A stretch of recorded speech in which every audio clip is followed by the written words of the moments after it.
Assalamualaikum warahmatullahi wabarakatuh. Halo sahabat cerita kehidupan. Apa kabar kalian semua?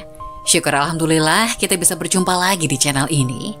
Salawat dan salam selalu tetap tercurah kepada junjungan kita, Nabi besar Muhammad SAW.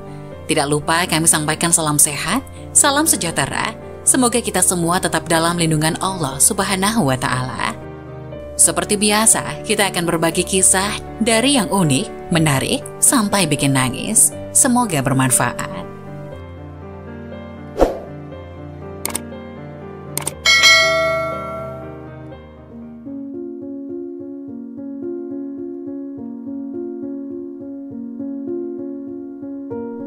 Wajib tahu, inilah 12 kriteria orang yang didoakan oleh malaikat dalam Islam. Segera lakukan ini.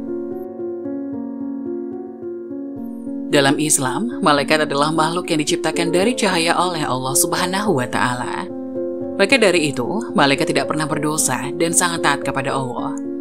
Malaikat diciptakan bertujuan untuk melakukan tugas-tugas tertentu. Salah satunya menjalankan tugas mendoakan hamba Allah di dunia. Sebagaimana malaikat adalah makhluk yang mulia, maka bila kita didoakan olehnya adalah sebuah hal yang beruntung. Sebab doa dari malaikat jauh lebih mudah diijabah. Jadi siapa sajakah orang-orang yang bisa mendapatkan doa dari malaikat? 1. Orang yang tidur dalam keadaan berwudu. Berwudu merupakan kegiatan membersihkan atau menyucikan diri dari hadas dan kotoran.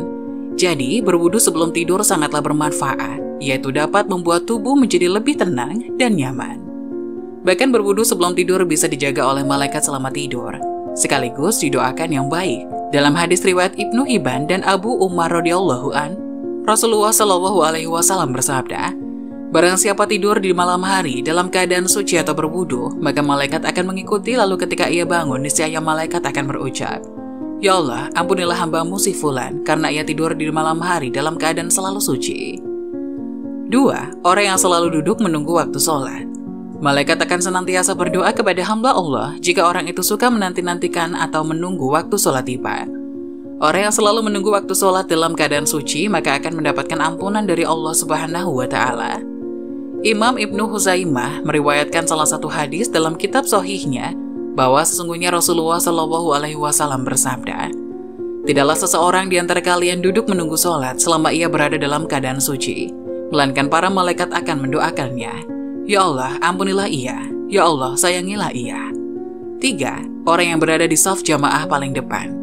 Khusus untuk para ikhwan atau pria yang datang ke masjid lalu berwudu, lalu mengambil saf barisan jamaah yang pertama atau paling depan untuk sholat, maka ada keutamaan khusus yang akan didapatkannya. Nabi SAW menunjukkan keutamaan saf pertama dalam sabdaan hadis berikut.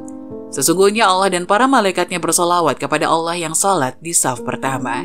Hadis riwayat Abu Daud Sahih. Dan Rasul bersabda juga, sebaik-baik saf bagi laki-laki adalah yang paling depan, dan yang paling jelek adalah yang paling belakang. Sebaik-baik saf bagi wanita adalah yang paling belakang, dan yang paling jelek adalah yang paling depan. Dalam hadis riwayat Muslim. 4. Orang yang menyambung saf kosong. Pasalnya barisan atau saf sholat harus sempurna, tidak boleh ada sela-sela yang kosong. Harus rapat dan lurus supaya seperti berbarisnya para malaikat di sisi robnya, yaitu mereka yang selalu menyempurnakan saf-saf barisan, rapat serta lurus dalam barisannya. Sabdaan Rasulullah SAW, dan supaya menyambung saf yang kosong biar tidak ditempati oleh setan, maka hendaklah kita untuk selalu menyambung saf kosong ketika mau sholat. Demikian juga Rasulullah SAW bersabda, sesungguhnya Allah dan para malaikatnya selalu mendoakan orang-orang yang menyambung saf-saf dalam sholat. Siapa saja yang mengisi bagian saf yang lowong akan diangkat derajatnya oleh Allah satu tingkat. Dalam hadis riwayat Ibnu Majah nomor 995. 5. Orang yang mengucap amin setelah imam membaca Al-Fatihah. Salat adalah amalan wajib yang pertama kali dihisab. Oleh karena itu, salat harus disempurnakan dari takbiratul ihram hingga tahiyat akhir supaya kita diselamatkan oleh Allah kelak. Seperti amalan dalam salat yang perlu diperhatikan dan seringkali dianggap remeh, yaitu mengucapkan kata amin setelah imam membaca Al-Fatihah. Padahal mengucapkan amin tersebut merupakan perhiasan sholat dan memiliki keutamaan yang luar biasa.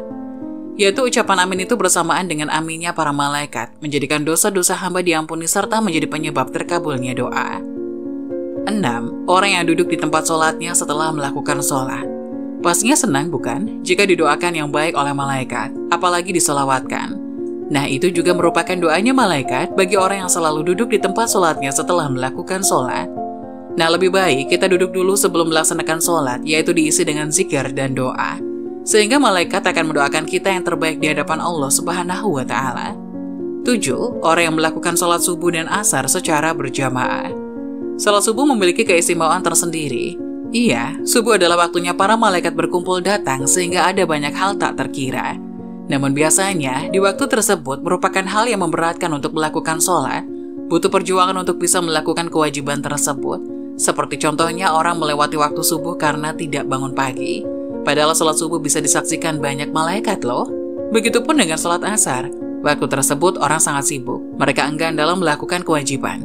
Padahal, dua-duanya punya keutamaan yang luar biasa, apalagi secara berjamaah. 8. Orang yang mendoakan saudaranya tanpa sepengetahuan orang yang didoakan. Doa itu memang sungguh dahsyat, karena selain punya segudang manfaat yang lebih baik, dengan doa kita dapat didoakan balik oleh malaikat, bahkan doanya lebih baik lagi dari itu. Bila orang yang mendoakan saudaranya tanpa sepengetahuan orang yang didoakan, doa tersebut akan segera dikabulkan. 9. Orang yang bersedekah. Sedekah adalah amalan yang sangat mulia dengan banyak keutamaannya. Dengan sedekah, kita akan jadi lebih naik derajat karena seperti dikatakan dalam firman Allah, Quran Surat Al-Hadid ayat 18 yang artinya, sesungguhnya, orang-orang yang bersedekah baik laki-laki maupun perempuan dan meminjamkan kepada Allah dengan pinjaman yang baik, akan dilipat gandakan balasannya bagi mereka, dan mereka akan mendapatkan pahala yang mulia. Selain itu, akan ditambahkan pula dengan doa para malaikat.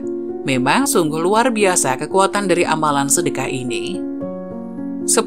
Orang yang sedang sahur.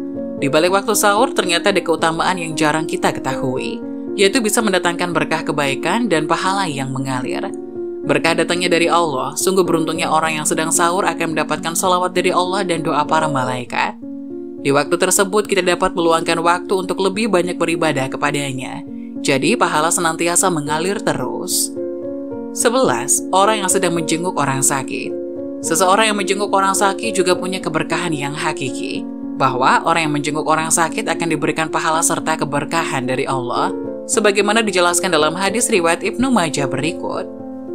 Barang siapa yang menjenguk orang sakit, maka malaikat dari langit memanggil, "Berbahagialah kamu dan sungguh baik langkahmu, dan engkau menempati sebuah rumah di surga." Kesimpulannya, seseorang yang menjenguk orang sakit akan didoakan oleh para malaikat, dan setiap langkahnya ketika menjenguk maupun setelah menjenguk terdapat keberkahan pahala yang berlimpah.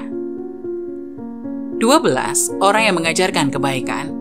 Berbuat baiklah ke semua orang, sekecil apapun. Kalimat tersebut sudah sering kali kita dengar, tapi dari kalimat sederhana itu memang harus kita terapkan dalam hidup. Sebagai umat muslim, kita diperintahkan untuk selalu mengajarkan dan mengajak manusia kepada kebaikan. Maka pahalanya akan menjadi untukmu juga. Selain itu, orang yang senantiasa memberikan kebaikan juga akan didoakan malaikat. Dengan mengajarkan atau mengajak kebaikan, sama dengan kita berdakwah di jalan Allah dan dapat mencegah orang lain dari kemungkaran. Sungguh luar biasa pahala bagi orang tersebut.